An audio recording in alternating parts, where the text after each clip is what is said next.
wabarakatuh. Jumpa kembali bersama Sang Hyang Cipta Rasa yang akan mempersembahkan kisah-kisah mistis menarik untuk menghibur teman-teman semua dimanapun berada.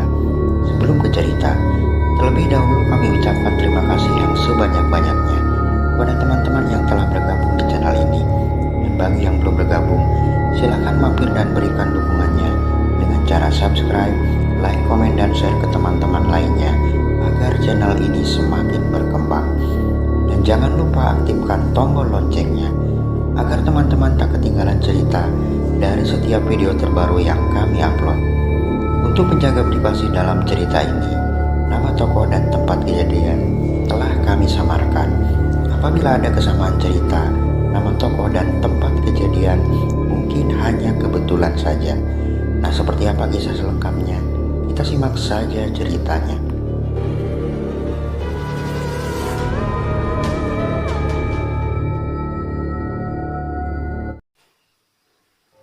Panen padi tiba. Pak Jaja dan istrinya dibantu seorang anak laki-lakinya yang berumur 10 tahun itu sibuk memotong batang padi di sawah miliknya.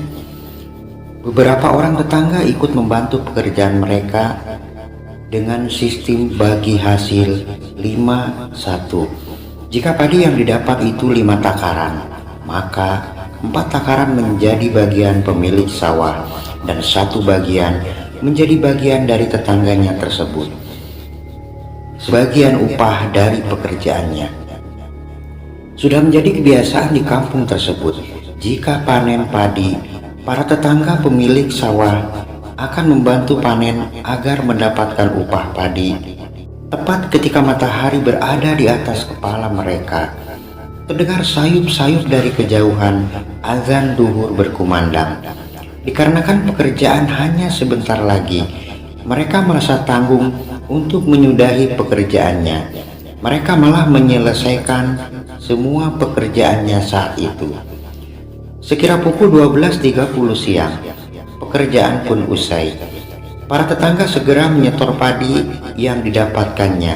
Setelah mendapatkan hasil bagian, para tetangga pulang ke rumahnya masing-masing. Tinggallah Pak Jaja dan istrinya dengan seorang tetangga bernama Mang Oha.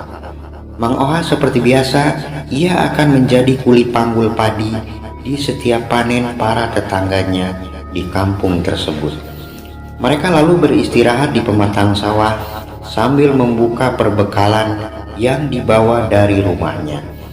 Orang-orang kampung tersebut telah terbiasa makan di pematang sawah di bawah teriknya matahari.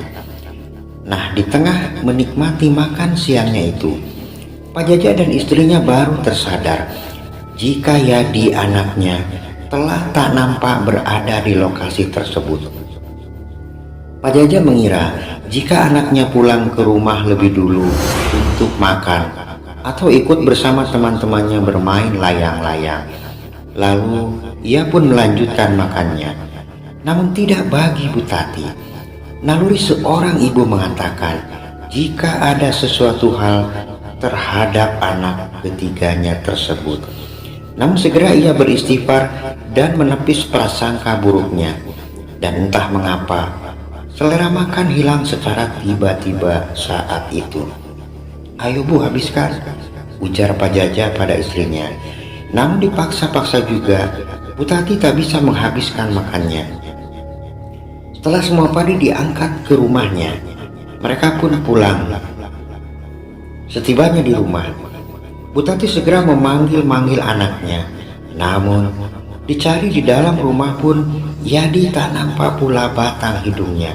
"Sudahlah Bu, paling lagi main," ujar Pak Jaja. Namun karena penasaran, ia pun mencari ke rumah tetangga dan teman-teman bermainnya. Tetap saja anaknya itu tak jua ditemukan. "Kemana si Yadi?" ujarnya lirih seraya menahan napas. Naluri seorang ibu ternyata tak meleset. Sampai azan maghrib berkumandang, Yadi tak pernah kembali ke rumahnya. Sontak saja kejadian itu membuat heboh seisi kampung.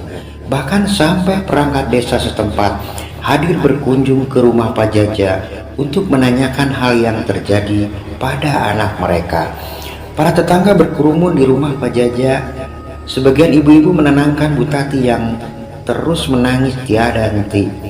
"Nak, cepat pulang nak," ujar Bu Tati dengan berlinang air mata. Salah seorang warga kemudian berinisiatif mendatangkan orang pintar. Oh ya, waktu itu selalu orang pintar yang menjadi rujukan untuk mencari solusi atas berbagai permasalahan yang berkaitan dengan hal mistis. Orang itu kemudian duduk bersila dan mengerahkan kekuatan batinnya, menembus tabir gaib, mencari keberadaan Yadi, anak ketiga dari Pak Jaja dan Bu Tati tersebut. Dari hasil penelusuran gaibnya itu, ia melihat jika Yadi sedang berada di suatu tempat yang jauh dan sedang bermain-main dengan anak lelaki seusianya. Keesokan harinya, Bu Tati jatuh sakit. Dalam sakitnya itu, ia sering memanggil-manggil nama anaknya agar cepat pulang. Ia masih yakin jika anaknya masih hidup.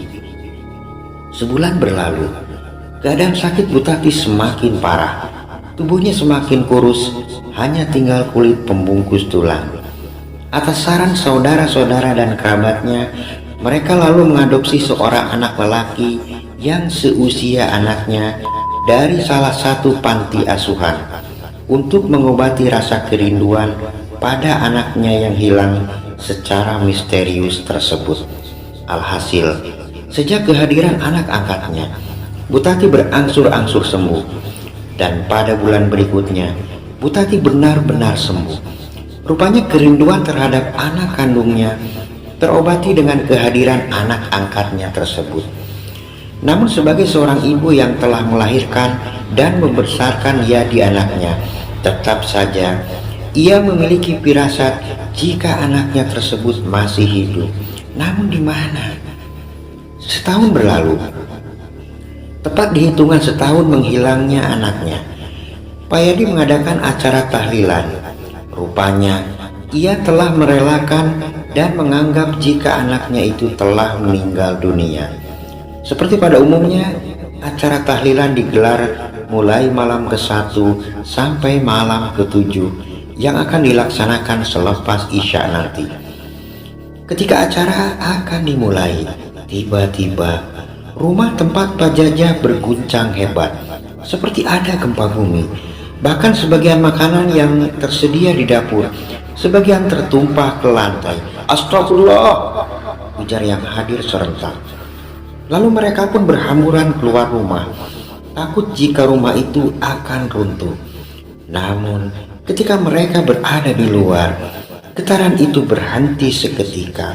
"Astagfirullah, astagfirullahaladzim, Allahu Akbar," ujar mereka bersamaan. Kejadian aneh itu terulang sampai pada pelaksanaan tahlilan di malam ke-7. Cerita beralih ke Yadi.